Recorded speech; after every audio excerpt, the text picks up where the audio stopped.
رمضان يا رمضان يا رمضان شهر الكتاب تلاوة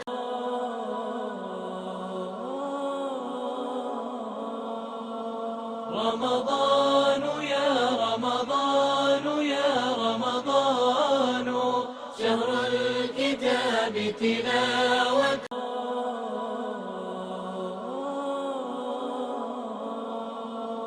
رمضان يا رمضان يا الحمد للہ والصلاة والسلام علی رسول اللہ اما بعد۔ ایک بھائی سوال کرتے ہیں کہ اگر کوئی ایسا شخص ہو جو روزے رکھنے کی مستقل طور پہ استطاعت نہ رکھتا ہو، بہت بوڑھا ہونے کی وجہ سے یا دائمی مریض ہونے کی وجہ سے، لیکن سوال یہ ہے کہ اس کے پاس فدیہ ادا کرنے کی استطاعت بھی نہیں ہے، تو اس کے بارے میں کیا حکم ہوگا؟ تو گزارش یہ ہے کہ اللہ رب العزت قرآن حکیم میں ارشاد فرماتے ہیں کہ فاتقوا اللہ ما استطعتم، کہ اللہ سے ڈرتے رہو اپنی استطاعت کے مطابق، اپنی طاقت کے مطابق۔ اور نبی کریم صلی اللہ علیہ وسلم ارشاد فرماتے ہیں اس حدیث میں جسے امام بخاری وغیرہ روایت کرتے ہیں کہ وَإِذَا أَمَرْتُكُمْ بِأَمْرٍ فَأْتُوا مِنْهُ مَا اسْتَطَعْتُمْ، جب میں تمہیں کو حکم دوں، آرڈر دوں،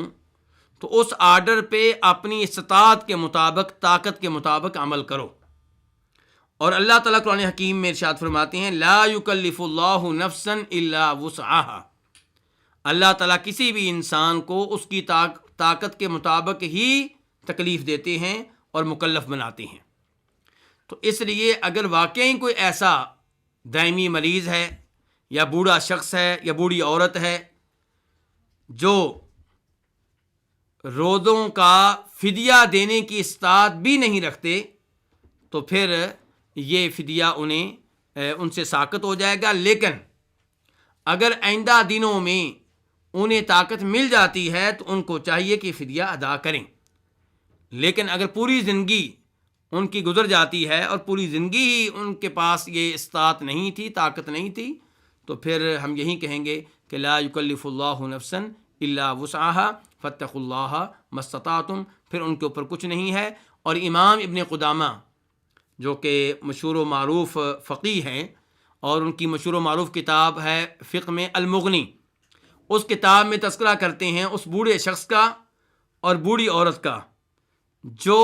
روزہ رکھیں تو انہیں انتہائی مشقت کا سامنا کرنا پڑتا ہے،